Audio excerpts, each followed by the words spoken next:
Student, welcome my channel. तो आज हम जैनेन्द्र कुमार द्वारा लिखित अपना अपना भाग ये कहानी पढ़ेंगे। तो ये जो कहानी है ये ICSE बोर्ड क्लास 9 हिंदी साहित्य सागर से मैंने ली है। इससे पहले भी मैंने बहुत सारी कहानियाँ हिंदी साहित्य सागर ICSE बोर्ड क्लास 9 की अपलोड की है अपने चैनल पर, जैसे नेताजी का चश्मा, बात अठन्नी की काकी और इस तरह की कहानियाँ जो हैं हमारे चैनल पर पड़ी हुई हैं। आज हम देखेंगे जैनेन्द्र कुमार द्वारा लिखित अपना अपना भाग्य कहानी। तो इसके पहले हम श्री जैनेन्द्र कुमार जी के बारे में जान लेते हैं।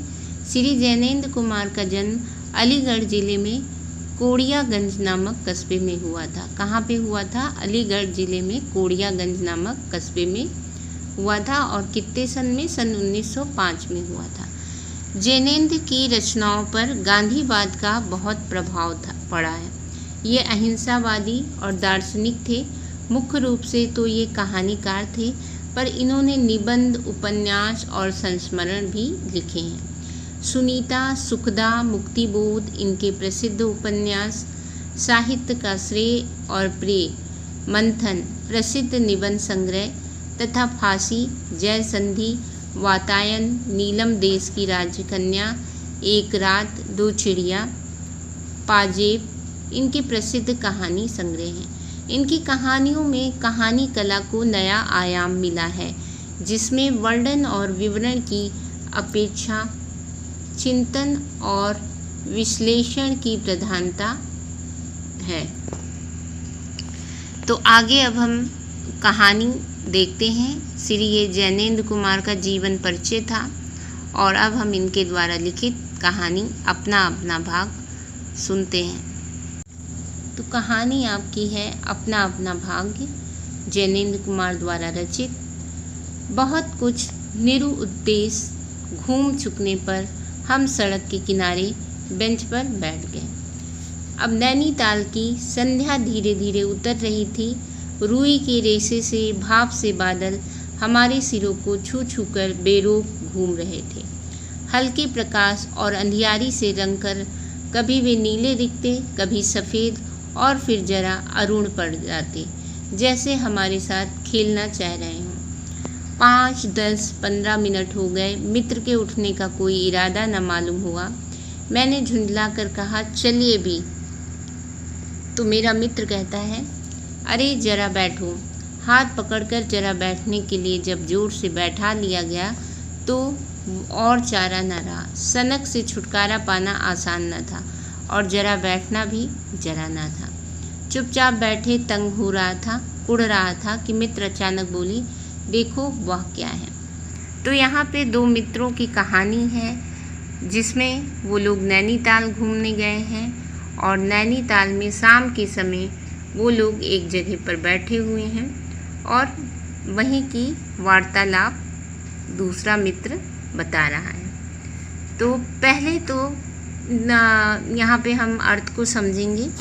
बहुत कुछ निरुद्देश्य मतलब बिना मतलब के जो है घूम चुकने पर, मतलब बिना, जैसे कोई उद्देश्य से आप घूमने जाते हैं तो आपका कोई उद्देश्य रहता है, लेकिन बिना उद्देश्य के इधर उधर घूमना। तो ये कह रहे हैं बिना बहुत कुछ निरुद्देश्य घूम चुकने पर क्या होता है, ये लोग सड़क के किनारे एक बेंच पर बैठ जाते हैं। अब नैनीताल की शाम को, संध्या मतलब शाम को धीरे धीरे उतर रही थी, मतलब धीरे धीरे और भी शाम होती जा रही थी रुई के रेशे से। अब वहाँ पे क्या होता है, बादल बहुत नीचे नीचे रहते हैं, पहाड़ रहते हैं तो बादल बहुत नीचे रहते हैं। तो रुई के रेशे से, रुई मतलब जैसा लग रहा था कि रुई के जैसे रेशे रुई हैं और वो भाप से बादल हमारे सिरों को छू छू कर बेरोक घूम रहे हैं। बेरोक मतलब जिनके ऊपर कोई रोक टोक ना हो और बिना लगाम के या बिना रोक टोक के वो घूम रहे थे। हल्के प्रकाश और अंधियारी से रंग कर कभी वे नीले दिखते, जब उनके ऊपर प्रकाश पड़ता या अंधेरा पड़ता तो वो नीले दिखते, तो कभी सफ़ेद और फिर जरा अरुण का मतलब होता है लाल रंग पड़ जाते, जैसे हमारे साथ खेलना चाह रहे हों। 5, 10, 15 मिनट हो गए, मतलब 5, 10, 15 मिनट हो गए बेंच पे बैठे बैठे और मित्र के उठने का कोई इरादा नहीं था। अब ये तो इनको बहुत ही बोरियत लग रही थी और झुंझलाहट लग रही थी, लेकिन जो उनका मित्र था वो उठना ही नहीं चाह रहा था, वो वहाँ बैठा रहा। तो उसी ने दूसरे मित्र ने झुंझला कर कहा कि चलिए भी। तो दूसरा मित्र जो था वो कहता अरे ज़रा बैठो, और उसने हाथ पकड़कर उसे बैठने के लिए कहा और ज़ोर से बैठा लिया। अब भाई मित्र कह रहा है बैठने के लिए, तो दूसरे मित्र का क्या मजाल कि वो कह दे कि चलो। तो उसका पास कोई चारा भी नहीं था। सनक से छुटकारा पाना, सनक मतलब किसी चीज़ की धुन लग जाना, सनक चढ़ जाना, शौक हो जाना। तो सनक से छुटकारा पाना आसान न था, मतलब जो वो बैठा हुआ था उसकी कुछ सनक थी, धुन थी, तो वो वहीं बैठा हुआ था, तो उससे छुटकारा पाना आसान न था। और ज़रा बैठना भी ज़रा न था, मतलब लोग कहते नहीं कि ज़रा बैठो ज़रा बैठो। कहीं आप किसी के घर जब जाते हैं तो जैसे ही चलने लगते हैं तो व्यक्ति कहता है ज़रा बैठिएगा, अरे थोड़ा और बैठिएगा, और ज़रा ज़रा करते आधा 1 घंटा 2 घंटा कुछ भी पता नहीं चलता है। तो वही कह रहे हैं कि ज़रा बैठना भी ज़रा ना था। चुपचाप बैठे तंग हो रहे थे, तंग मतलब बोर हो रहे थे, परेशान हो रहे थे, कुढ़ रहे थे, गुस्सा भी लगती है। अब कहीं आप जाते हो तो एक व्यक्ति का इंटरेस्ट उस जगह पर है और दूसरे व्यक्ति का नहीं है, तो वो दूसरा व्यक्ति जिसका इंटरेस्ट नहीं होता है वो कुढ़ता रहता है, उसको वहाँ पे बोरियत लगती है। और जो पहला होता है जिसको इंटरेस्ट रहता है तो वो बहुत आराम से बैठा रहता है। तो इसी तरह एक दूसरे मित्र का हाल था कि उसको बड़ा जो है कुढ़न हो रही थी और वो वहाँ बोर हो रहा था, और जबकि पहला मित्र जो था उसको बहुत वहाँ अच्छा लग रहा था। तब तक जो मित्र था पहला वाला, उसने अचानक बोला देखो वह क्या है, कुछ दिखाते हुए उससे कहा देखो वो क्या है। तो दूसरे मित्र ने देखा, जो मतलब कहानी है, नैरेटर है जो कहानी बता रहा है, तो उसने कहा मैंने देखा कि कोहरे की सफ़ेदी में कुछ ही हाथ दूर से एक काली सी मूर्ति हमारी तरफ आ रही थी। ठीक है, तो जैसे कोहरा है, बहुत ज़्यादा कोहरा जैसा है, सफ़ेद सफ़ेद है, और उसमें एक हाथ भर की दूरी से एक काली सी मूर्ति उनकी तरफ आ रही थी। तो उसने कहा, मैंने कहा होगा कोई 3 गज की दूरी से दिख पड़ा एक लड़का, सिर के बड़े बड़े बाल खुजलाता चला आ रहा था। अब इन लोगों ने देखा कि 3 गज की दूरी से उनको दिखा कि एक लड़का जो सिर के बड़े बड़े बाल थे, उसके बाल बड़े बड़े थे और खुजलाता हुआ चला आ रहा था। नंगे पैर, नंगे सिर, एक मैली सी कमीज लटका है। अब इतना जाड़ा था, इतनी सर्दी थी, लेकिन वो लड़का सिर्फ जो है एक कमीज पहने हुए था और नंगे पाँव था, और सर पे भी उसके कुछ नहीं था। तो पैर उसके न जाने कहाँ पड़ रहे थे और वह न जाने कहाँ जा रहा था, कहाँ जाना चाहता था। न दायां था न बायां था। पास की चुंगी की लालटेन के छोटे से प्रकाश वृत्त में देखा। अब ये बहुत पहले की बात है, तो वहाँ लाइट की इतनी व्यवस्था तब नहीं होती थी, तो लालटेन का जो प्रकाश था उसमें देखा कि कोई 10-12 बरस का लड़का होगा। गोरे रंग का था पर मैल से काला पड़ गया था। गोरा था लेकिन मतलब इतने दिनों से नहाया नहीं होगा, गंदा था, तो मैल से काला पड़ गया था। आँखें अच्छी बड़ी पर सूनी हैं। माथा जैसे अभी से झुर्रियाँ खा गया। छोटा बच्चा था लेकिन ऐसा लग रहा था कि माथा उसका अभी से झुर्रियाँ खा गया है। अब इन लोगों ने तो उस बच्चे को देख लिया, लेकिन वह हमें ना देख पाया। वह जैसे भी कुछ भी ना देख रहा हो, और इनको लोगों को लग रहा था कि वो जैसे कुछ भी ना देख रहा हो, ना नीचे की धरती, ना ऊपर चारों ओर फैला हुआ कोहरा, न सामने का तालाब और न एकाकी दुनिया। वह बस अपने निकट वर्तमान को देख रहा था।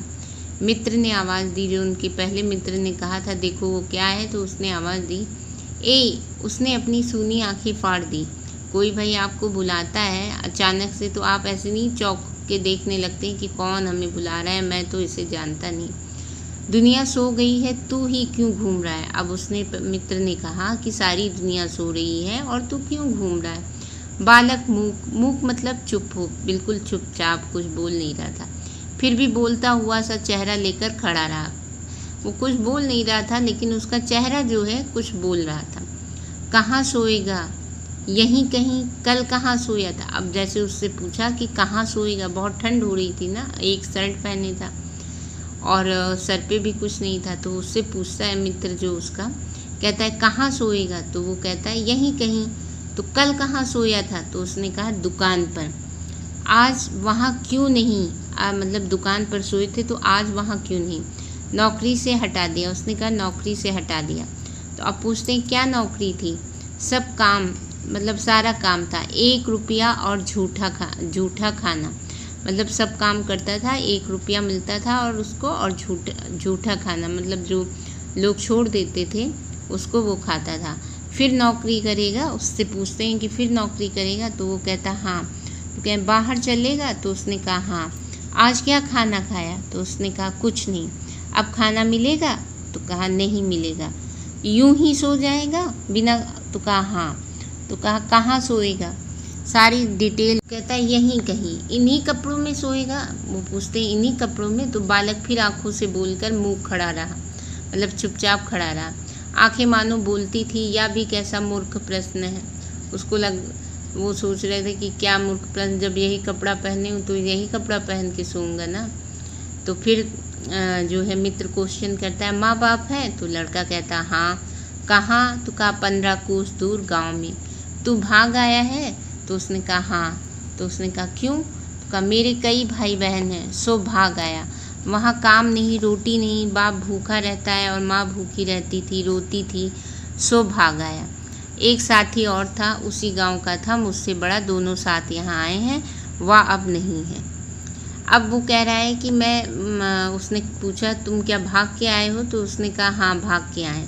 तो पूछा क्यों भाग के आए? तो कहा मेरे कई भाई बहन थे, इसलिए मैं भाग आया। मम्मी भी भूखी रहती थी और पिताजी भी भूखे रहते थे, कोई काम नहीं था, न रोटी थी, और माँ रोती रहती थी, इसलिए भाग आया। और उसके साथ एक और उसका साथी आया था, और जो उसी गांव का था, जो कि उससे बड़ा था। तो दोनों साथ साथ आए थे और वो अब नहीं है। तो कहा कहाँ गया? तो कहा मर गया। बस जरा सी उम्र में ही इसकी मौत से पहचान हो गई। उसने कहा कि इतनी छोटी सी उम्र में ही उसकी मृत्यु से पहचान हो गई। मुझे अचरज हुआ। पूछा, अचरज मतलब आश्चर्य हुआ, कि पूछा कि मर गया? तो उसने कहा हाँ साहब ने मारा, मर गया। तो कहा अच्छा हमारे साथ चल। वह साथ चल दिया। लौटकर हम वकील दोस्त के होटल पहुँचे। वकील साहब, अब जहाँ इन लोगों को जाना था वकील साहब के वहाँ ये लोग पहुँच जाते हैं। तो वकील साहब होटल के कमरे से उतर कर आते हैं। कश्मीरी दुशाला लपेटे थे, मोजे चढ़े, पैरों में चप्पलें थीं, स्वर में हल्की झुंझलाहट थी, कुछ लापरवाही थी। अब जो वकील साहब का यहाँ पे वर्णन किया गया है कि वकील साहब होटल के कमरे से उतर कर आए, कश्मीरी दुशाला लपेटे थे, मोजे मतलब जैसे पैरों में चप्पलें थी, उस पर मोजे पहने हुए थे, स्वर में हल्की झुंझलाहट मतलब लोग परेशान होकर जो नहीं बोलते हैं उसी को, और कुछ लापरवाही थी। फिर कहा ओहो, फिर आप कहिए, आपको नौकर की ज़रूरत थी ना? अब वो कहते हैं कि आपको नौकर की ज़रूरत थी, देखिए ये लड़का है। तो कहा कहाँ से लाए, इसे आप जानते हैं? तो कहा जानता हूँ या बेईमान नहीं हो सकता। अजी ये पहाड़ी बड़े शैतान। तो वो जो क्या नाम है वकील साहब थे, वो कहते हैं अजी ये पहाड़ी बड़े शैतान होते हैं, बच्चे बच्चे में अवगुण छिपे रहते हैं। अवगुण मतलब बुराइयाँ। आज भी क्या अजीब है, आप भी क्या अजीब हैं, उठा लाए कहीं से, लो जी या नौकर लो। अब वो कह रहे हैं कि ये पहाड़ी बच्चे बहुत शैतान होते हैं और हर बच्चों में बुराई छुपी हुई है, और आप भी बहुत विचित्र हैं, मतलब अजीब हैं, और इसको उठा लाएं कहीं से भी कि नौकर ले लो। मानिए तो यह लड़का अच्छा निकले। अब वो कह रहे हैं, उसकी तरफदारी कर रहे हैं, कह रहे हैं कि यह लड़का अच्छा निकलेगा। आप भी, अब वो फिर वकील साहब कह रहे हैं आप भी जी बस खूब हैं, ऐरे गहरे को नौकर बना लिया जाए और अगले दिन वह न जाने क्या क्या लेकर चंपत हो जाए। तो मित्र ने कहा आप मानते ही नहीं, मैं क्या करूं? तो वकील साहब कहते माने क्या, खाक आप भी जी, अच्छा मजाक करते हैं। अच्छा अब हम सोने को जाते हैं। और वह 4 रुपया रोज़ के किराए वाले कमरे में सजी मसहरी पर सोने झटपट चले गए। मतलब उसका एक जो कमरा था किराए के लिए, उसका 4 रुपया किराया था और उसी पे वो झटपट सोने चले गए। बालक कुछ ठहरा, मैं असमंजस में रहा। असमंजस मतलब कन्फ्यूजन होती है, मतलब उथल पुथल मची रहे। तब वह प्रेत गति से एक और बढ़ा। प्रेत गति से मतलब बहुत तेज़ी के साथ, वही लड़का बहुत तेज़ी से आगे बढ़ा। प्रेत गति मतलब बहुत तेज़ी से, और कोहरे में मिल गया, मतलब दूर चला गया तो वो दिखाई नहीं दिया, कोहरा बहुत था तो उसी में। हम भी होटल की ओर बढ़े, अब वो भी होटल की ओर चले गए। हवा तीखी थी, मतलब हवा भी चल रही थी, हमारे कोटों को पार कर बदन में तीर सी लगती थी। अब इतनी ठंड थी कि वो लोग कोट पहने हुए थे, तब भी उनकी जो हवा चल रही थी उनके बदन में तीर सी लग रही थी। सिकुड़ते हुए मित्र ने कहा, मतलब जो दूसरा मित्र था वो, मतलब हाथ इतना सब पहने हुए थे वो लोग, तब भी वो सिकुड़ रहे थे। भयानक शीत है, उसके पास बहुत कम कपड़े हैं। अब जो है वो लोग सोच रहे हैं कि वो लड़का है, हम लोग इतने कपड़े में, इतना हम लोगों को जाड़ा लग रहा है, और वो बच्चा सिर्फ एक कमीज़ पहने हैं। तो कहा भयानक शीत है, उसके पास बहुत कम कपड़े हैं। तो कहा कि यह संसार है यार, मैंने स्वार्थ की फिलॉसफी सुनाई, चलो पहले बिस्तर में गर्म हो लो, फिर किसी और की चिंता करो। तो उसने कहा, एक मित्र ने कहा कि ये संसार है यार, और स्वार्थ की मतलब कि अपनी अपनी पहले सोचो, पहले चलो अपना सो चल के, और फिर दुनिया की सोचेंगे या किसी और की चिंता करेंगे। उदास होकर मित्र ने कहा, स्वार्थ जो कहो, लाचारी कहो, निठुराई कहो, या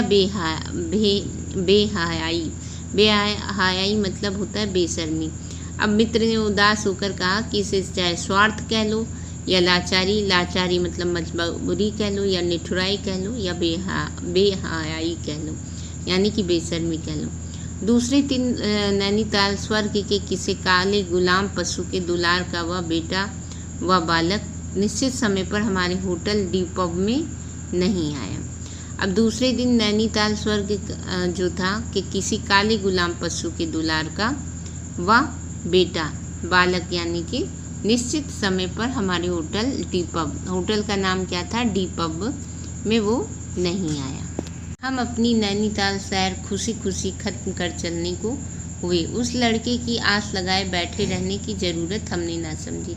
जो उसको लड़के को टाइम दिया गया था, उस टाइम पे वो लड़का नहीं आया, और ये लोग जो है अपनी नैनीताल की जो सैर थी खुशी खुशी ख़त्म कर लिए और चलने को हुए, मतलब नैनीताल घूम लिए, अब वो चलने को हुए। और लड़के की आस जो लगाए बैठे रहने की ज़रूरत उन्होंने नहीं समझी कि अब उस लड़के के चक्कर में कब तक हम बैठे रहें, उसका इंतज़ार करते रहें। मोटर में सवार होते ही यह समाचार मिला, अब जैसे ही वो लोग मोटर में बैठकर जाने ही वाले थे तब तक समाचार मिला, पिछली रात मतलब लास्ट नाइट एक पहाड़ी बालक सड़क के किनारे पेड़ के नीचे ठिठुर कर मर गया। अब उन लोगों को पता चला कि एक जो है पिछली रात को क्या हुआ, एक पहाड़ी बालक था, वो सड़क के किनारे पेड़ के नीचे ठिठुर कर मतलब जाड़े से वो मर गया। मरने के लिए उसे वही 10 बरस की उम्र। अब वो पूछने लगे मरने के लिए उसे वही जगह, फिर कहने लगे 10 बरस उम्र, और कहीं काले चिथड़ों की कमीज़ मिली। आदमियों की दुनिया ने बस यही उपहार उसके पास छोड़ा था। पर बतलाने वालों ने बताया कि गरीब के मुंह पर, छाती, मुट्ठियों और पैरों पर बर्फ की हल्की सी चादर चिपक गई थी, मानो दुनिया की बेहाई ढकने के लिए प्रकृति ने 100 के लिए सफ़ेद और ठंडे कफन का प्रबंध कर दिया। अब बता रहे थे कि वो उसके ऊपर जो है हल्की बर्फ़ की चादर चिपक गई थी, इतनी ठंड हो रही थी, बर्फ़ जो वहाँ पे गिर रही थी, तो उससे क्या हुआ, उसके ऊपर बर्फ़ की हल्की सी चादर चिपक गई। अब कह रहे हैं कि जैसे लग रहा है कि दुनिया की बेशर्मी को ढकने के लिए प्रकृति ने उत्सव के लिए सफ़ेद और ठंडे कफन का प्रबंध कर दिया। यानी कि जो लड़का था वो जो सुबह वो लड़का ख़त्म हो गया। तो ये था अपना अपना भाग जो कि जैनेंद्र कुमार जी ने लिखा था। तो इसी तरह की कहानियाँ जो हैं हमारे YouTube चैनल पर हैं, आप इसको देखने के लिए प्लेलिस्ट में जाइए और वहाँ पर क्लिक करके सर्च करके कहानियाँ सुन सकते हैं।